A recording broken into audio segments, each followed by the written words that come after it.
7 horas mais 37 minutos, 7h37. Muito bom dia para você. Eu sou Alessandro Cunhasque, chegando com o Jornal da Manhã, entrevista nesta sexta-feira.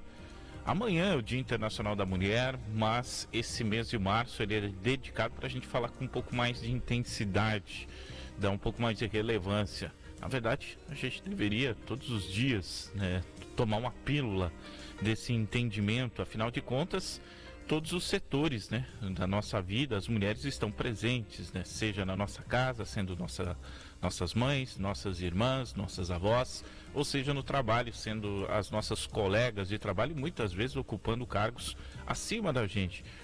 Ainda é pouco, a gente vê cada vez mais as mulheres se preparando com currículos maravilhosos nesse sentido. Mas a gente vê uma dificuldade no mercado de trabalho delas conseguirem alcançar todo esse objetivo. Isso são apenas alguns dos direitos que as mulheres lutam na prática, né? E que a gente vê um discurso muito bonito. Até eu comento, né, no Outubro Rosa, que a gente vê de camisa, né, rosa, aquela coisa toda, mas de ação ainda é pouco, né?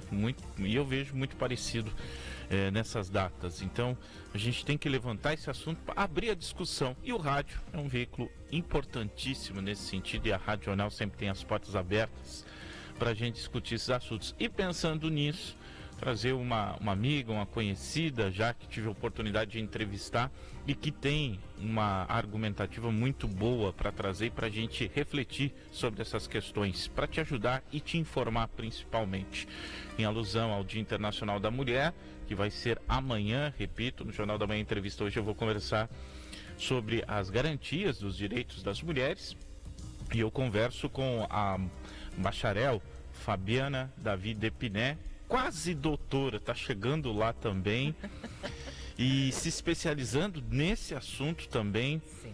Porque eu falei aqui do mercado de trabalho, mas a gente pode falar de pensão, a gente pode falar de tantos outros assuntos nesse sentido, né, que hoje envolve, né, o direito na família, né. A gente tem um assunto muito presente hoje nas propriedades rurais, que é a sucessão familiar, né, a dificuldade que a mulher tem de ser de estar liderando essa fila, né? Bom dia para você, muito obrigado, Fabiana, pela presença. Bom dia, Alessandro, tudo bem? Bom dia aos ouvintes também da Rádio Jornal. É um prazer estar aqui de novo contigo em uma nova oportunidade para a gente falar um pouquinho hoje sobre os direitos das mulheres, né? Quantas coisas ao longo do tempo a gente foi conquistando, logicamente com muita luta, e aí a gente tem muita coisa ainda para conquistar, né? Porque apesar de termos leis que teoricamente garantam os nossos direitos, a gente sabe que na prática não funciona bem assim, né? A gente tem um patriarcado, um machismo incrustado ali de que o homem ainda tem um entendimento melhor ou é superior em algumas questões, né, do que as mulheres, e isso se reflete, como até a gente estava batendo um papo antes, né, a respeito dessa sucessão familiar, principalmente na questão das propriedades rurais, né, ainda se tem aquela cultura de que isso tem que ser deixado para o homem, né, que a mulher ainda não é competente para esse tipo de demanda, né. Essa é uma questão. E a Fabiana, ela está por dentro de tudo isso, porque ela está fazendo um trabalho de pesquisa na Universidade Federal do Paraná, e é sobre o direito de família. Isso, toda a minha especialização, né, depois da faculdade, sempre foi voltada para direito de família, criança, adolescente e mulher, especificamente, né? Então eu sou pesquisadora já há 2 anos da Universidade Federal do Paraná, vinculada à Universidade Federal do Paraná. Também sou pesquisadora registrada no Instituto Brasileiro de Direito da Família, né, o IBDFAM, que é um instituto nacional e internacional que promove então essa discussão sobre os nossos direitos, sobre as questões familiares, né? E agora também já elaborei um novo projeto e estou pensando já terminando o mestrado e pensando no doutorado aí na área também. Qual que é o primeiro recorte que a gente faz em 2025, depois de tanto tempo?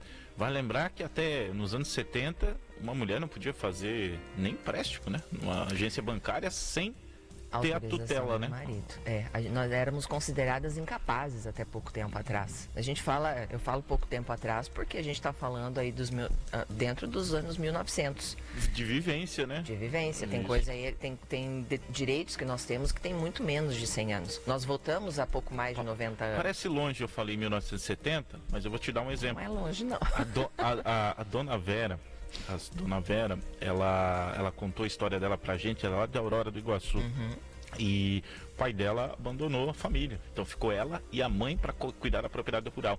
Essa história do banco, ela e a mãe dela passaram por isso. Eu imagino. Sim, porque a gente não tinha autorização para ter cartão de crédito, para abrir conta, para votar. A gente não tinha autorização. Há pouco tempo que a mulher tem direito à pílula anticoncepcional. A ter o direito do próprio corpo, imagina ter direito a outros acessos, né? Eu não vou lembrar isso. Quando foi, quando aconteceu, mas não sei se foi ainda para os anos de 1900, algo assim, ou ali para frente, mas que o adultério, o homem tinha o direito, o homem poderia... vou falar bem abertamente, poderia matar a mulher que... Pela honra? Pela honra. Não era, tipo como se eu tivesse hoje parecido com o crime de defesa pessoal, entendeu? Mais ou menos isso. Era o entendimento de que o marido poderia matar a mulher pela honra se ele descobrisse uma traição. Em 2002, com a mudança do Código Civil, deixou de ser... a mulher não ser virgem deixou de ser um motivo para anulação de um casamento. Deixou de existir a culpa pelo divórcio, porque se a mulher era culpada pelo divórcio, aí ela não tinha direito à guarda dos filhos, a receber pensão, ela não poderia ficar com as crianças, por exemplo. Então, assim, a gente está falando de 2002, nós estamos em 2025, a gente não tem muito tempo que certas coisas modificaram, né? Então, agora em 2023 agora, a mulher conseguiu a possibilidade, a gente tem a possibilidade de uma mulher que não deseja ter filhos, por exemplo, fazer uma esterectomia sem ter filhos e sem ter autorização do marido. Até então tinha que ter 25 anos, até então precisava da outorga do esposo ou do companheiro para isso e tinha que ter pelo menos 2 filhos. Então aí tu fala assim, nossa, quem tá chegando agora, eu digo essa geração mais nova, essa geração Z que fala, né? Não tem noção de quantas lutas já passaram as nossas antepassadas para que hoje a gente pudesse viver da forma que a gente vive hoje. Para que hoje eu pudesse estar aqui falando com você sobre tudo isso.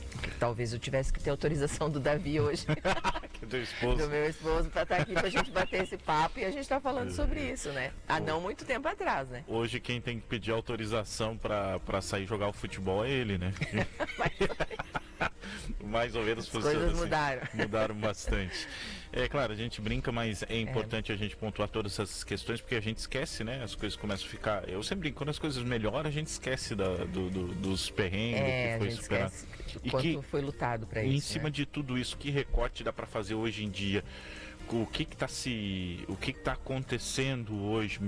Acredito que melhorou, mas ainda tem muitos desafios, porque tem muita coisa velada ainda, né? Tem muita coisa velada. Eu vejo assim, no cotidiano, né? Com as amigas, com as colegas, com as mulheres que a gente conhece, como você estava falando, né? Todos somos rodeados ali. E a questão é a seguinte, a possibilidade de uma mulher hoje, na ascensão no mercado de trabalho, a possuir um cargo em que ela tem vamos dizer, uma possibilidade de competir com um homem, na maioria das vezes essa mulher vai ser preterida, por mais que essa mulher seja muito qualificada. Então, ainda a diferença, a disparidade salarial no mercado de trabalho é muito grande. Mulheres ocupando cargos de liderança e tendo a possibilidade de ocupar esses cargos de liderança ainda é complicado, por mais que você saiba lá que na empresa... todo mundo fala, não, a gente tem uma legislação, a gente faz uma escolha igual, é tudo muito justo e tal, para você ocupar esse cargo. O mérito ainda vai ser do homem por ele ser homem. Isso é muito velado, como você falou. Isso não é uma coisa que é palpável, entende? Que você consiga comprovar. É tudo muito implícito, é tudo muito sutil, é tudo muito disfarçado, mas a gente percebe isso. É só a gente olhar na nossa região os cargos de lideranças em grandes empresas, em grandes empresas da nossa região que são vinculadas, por exemplo, ao agro que a gente estava mencionando antes, né? Da mulher nessa sucessão agrícola, que a gente vê uma disparidade bem grande, né? Ocupando cargos de liderança nessas empresas e nessas grandes instituições. A gente percebe isso e tem algumas empresas ainda que comentam, né? Olha, a gente tem um grande número de mulheres trabalhando, mas o cargo de liderança decisivo ainda é do homem, né? Ainda é do homem. E no campo a gente percebeu uma mudança muito grande. A mulher, eu acho que ela sempre esteve, né? Porque conversando com a minha avó, ela teve 9 para 10 filhos, ela teve 10 filhos e trabalhou na roça e cuidava da casa. Então, assim, eram as tarefas que ela fazia. Só que, jornada tripla. Só que sempre na sombra do meu avô. Sim. Né? Na tomada de decisão, na hora de receber o reconhecimento, né? Isso é natural. E era incrustado, era assim. Eles foram educados assim. Então, tanto ela quanto ele. Então, assim, ninguém falou, olha, a coisa tem que ser. Hoje eu vejo mais lado a lado. Só que eu vejo isso também porque nossas famílias diminuíram e a mão de obra no campo desapareceu. A tecnologia ajudou também. Sim, bastante. A história que a gente trouxe hoje na série Agro Mais, da Simone Nils, que é uma mulher hoje muito enganjada, né? Ela é excelente. Tanto é que ela faz parte do conselho administrativo da cooperativa lá. Ela e o marido dela que trabalham na propriedade. E eles têm grãos, produção de ovos, ela comentou ali 25 mil ovos por dia, e ainda cultivaram nessa temporada tabaco. Então, e são os dois, porque se você olhar mão juntos, de obra, né? Difícil de conseguir. Então, ela passou a administrar boa parte da propriedade, ali no setor de ovos, monitoramento de grãos, variando, por conta. Eu acredito que muitas mulheres passaram a assumir essa liderança por conta dessa falta também de mão de obra e que naturalmente ela se qualificando, todo mundo começou a enxergar, nossa, realmente, né? Realmente dá certo, dá né? certo, funciona, a gente tem capacidade. E eu vejo assim, nós podemos fazer absolutamente o que nós queremos, nós temos competência e capacidade para tudo. Se isso se a mulher tem vontade, tem o desejo de uma profissão específica, de estudar alguma coisa, de fazer algo, eu não vejo porquê do não, sabe? Mas a gente ainda enfrenta muita resistência, às vezes, em casa, da família, como você falou, a gente vem de famílias, né, que o entendimento ali das nossas avós, como foram criadas, né, a gente não foi criada para botar a nossa carreira em primeiro lugar, a gente não foi criada para botar a nossa realização pessoal e profissional em primeiro lugar. Eu digo a gente, mulheres de uma forma geral, a gente foi educada pra gente crescer, procurar um bom marido e se casar. Então as gerações mais recentes aí, né, dos anos aí 80 pra cá, a gente que vem nascendo vem tendo uma visão um pouco diferente. Mas eu digo a gente porque eu tô com 43 anos e na minha época, quando cheguei era tudo mato, como falam, né? Na minha época a gente ainda tinha a gente era ensinada a isso, né? Que sim, a gente podia estudar, tinha que estudar e tudo, né? Eu digo que o meu pai também foi um cara que foi diferente, sabe? Eu vejo que ele foi diferente da criação que me deu uma criação diferente do que algumas amigas minhas tiveram. Meu pai sempre falou que eu tinha que estudar, que eu não tinha que esperar ninguém para furar uma parede, que eu não precisava esperar ninguém para trocar um botijão de gás. Ele me ensinou a fazer de tudo, sabe? Porque ele sempre disse para mim, você não tem que ser obrigada a nada.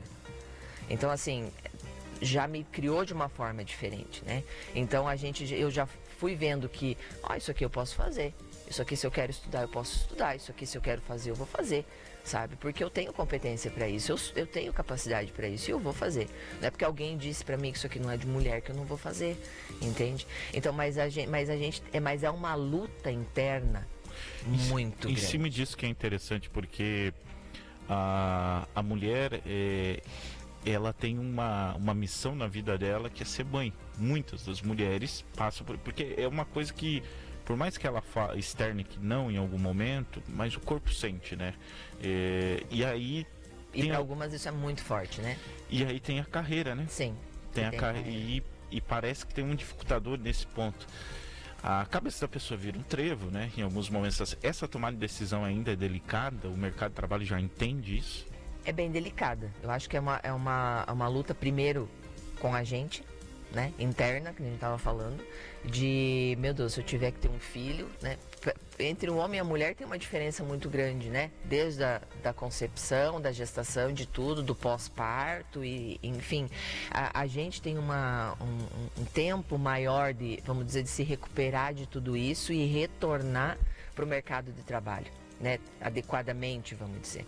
E ainda assim é uma preocupação constante, porque sempre a cobrança do filho, a respeito do filho, de como é que está o filho, do que quem vai ficar o filho, se eu for trabalhar e tudo, ainda recai muito sobre nós, né? É uma cobrança muito menor em cima de um homem do que de uma mulher. Vejo que isso impacta nessa questão da ascensão, inclusive nas carreiras e tudo, né? Porque a mulher para aí por praticamente 2 anos. A gente estagna, né? Em muitas situações, a depender da situação dessa gestação, do pós-parto, até a criança ali ter idade para ir para uma creche e tal, tem toda essa organização. Dá uma estagnada de uma média de 2 anos para a mulher retornar. E 2 anos, às vezes, você parada... Nossa. É muito tempo, né? Assim, não que isso seja demérito ou que isso seja ruim, né? Quando a gente vai precisar escolher em algum momento, ou eu dou uma prioridade na carreira e deixo para ter filho mais tarde, ou não tenho, enfim, porque tem essa, né? Tem mulheres que também têm essa decisão, ou eu sei que se eu for ter filhos agora, eu já vou dar uma estagnada aqui, tem coisas que eu não vou conseguir, aquela pós que eu queria fazer não vai dar, aquela especialização, aquele curso e tal, isso vai ter que dar uma parada porque eu vou ter que me dedicar um pouco a essa maternidade também. Bom, e o outro desafio é esse, né? O filho sempre vai pender pro lado da mãe, né? Sempre a demanda é grande. A demanda é grande. E muitas vezes relacionamentos não dão certo, e aí entra questões da pensão, por exemplo. E aí entra a briga da pensão.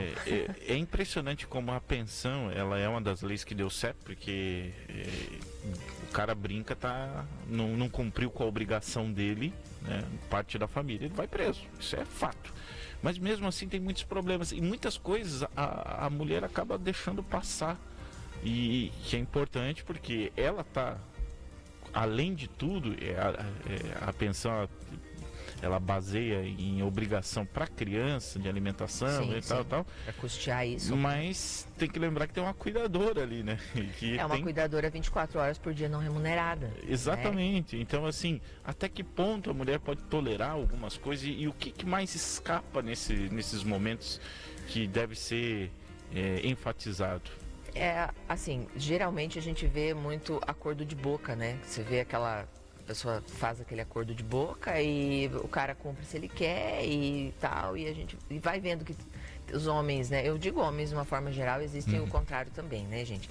Mas assim, de uma forma geral, o cara acaba falando, eu vou pagar essa ideia, eu vou pagar hoje, esse mês não deu, não faz muito esforço, porque ele acha que, sei lá, aquele 500, aquele 400, aquele 200 que ele está dando por mês para o filho é suficiente para suprir as necessidades. E não é.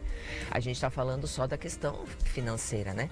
Mas também tem aquela questão afetiva do cuidado que a gente estava falando. A mulher é 24 horas. Não é só a questão financeira. Tem o custo financeiro, mas também tem o desgaste, né, emocional, do tempo. Essa mulher também não está tendo tempo para ela, né? Se o outro não cumpre o papel, ela tem que suprir os dois lados, né? Eu acho importante não deixar para acumular, vamos dizer assim, esses direitos, porque a pensão na verdade não é um direito para a mãe, na verdade a pensão é um direito para a criança. Esse valor é revertido nos custos e na manutenção para a criança, né? Ter esse entendimento muito claro e assim que possível ir atrás, correr atrás. Se vocês têm um acordo ali de boca, se você e o pai do seu filho têm um acordo de boca, formaliza isso.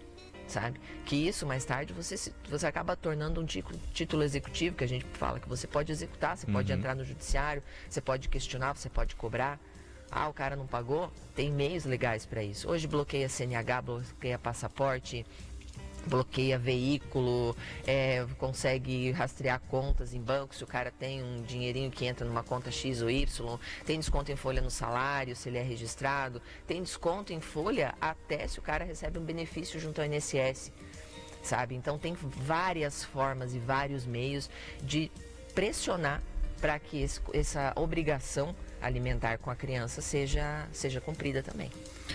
Fabiana Depiné, futura doutora, tá chegando perto, hein? Tá chegando perto. Tá naquele momento importante.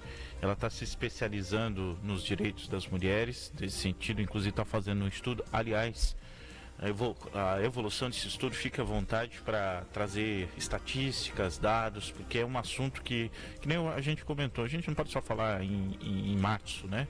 No dia 8 apenas, né? A gente tem que sempre estar trazendo, porque são informações, a gente sempre aprende um pouco, e sempre é bom estar na discussão para que a gente tenha argumentos, não fique calado em algumas situações, né? Então é muito importante esse momento que você tira para compartilhar esse conhecimento com a gente e principalmente com quem está nos ouvindo. A gente nunca sabe, né? Mas às vezes chega em pessoas que estão precisando exatamente dessa informação, né? Às vezes a pessoa que está ouvindo agora era isso que ela precisava saber para ir atrás do que ela precisava, né? Minha pesquisa agora, eu acabei de elaborar um projeto e foi aceito agora para os próximos 2 anos, né? A Universidade Federal do Paraná trabalha com um grupo chamado Virada de Copérnico, que é um grupo especializado nas áreas de direito, em que a gente elabora projetos e a gente tem 2 anos então para desenvolver essa pesquisa. No ciclo passado eu trabalhei em cima da possibilidade, né, e das questões da segurança jurídica dentro do patrimônio das famílias poliafetivas, né? Existe uma realidade, não como a gente diz, não está regulamentado no direito essa questão, mas a gente sabe que é uma realidade, né? As famílias poliafetivas. E esse ciclo agora, que começa agora em 2025 e vai até 2026, eu estou elaborando um projeto que tu sabe que eu sou ligada à adoção já há muitos anos, né? E esse projeto menciona sobre a entrega legal. Aquela mulher que engravidou, quer fazer a entrega do seu bebê, né, para adoção de uma forma legal, sem problemas nenhum, com acompanhamento técnico do judiciário, todo acompanhamento ok.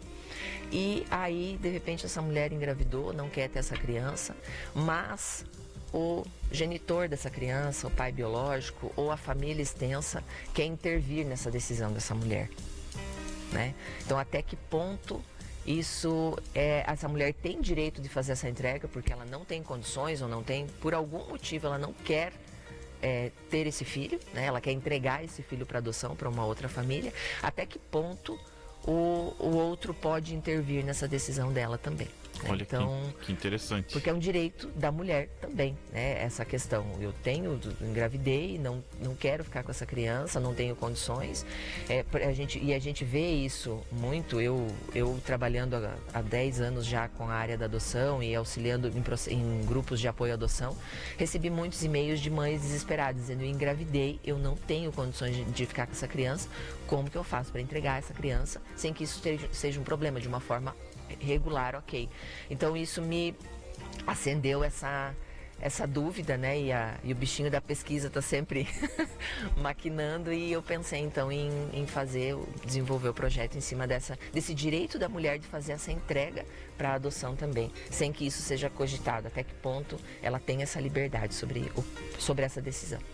Obrigado, Fabiana Depiné. 8 horas, na sequência está chegando Luciane Reolon. Lembro que hoje tem São Miguel Futsal a partir das 8 da noite no ginásio Elson Marcelino, transmissão ao vivo da Rádio Jornal, às 8 da noite contra Missal, última partida amistosa antes da estreia da Série Ouro.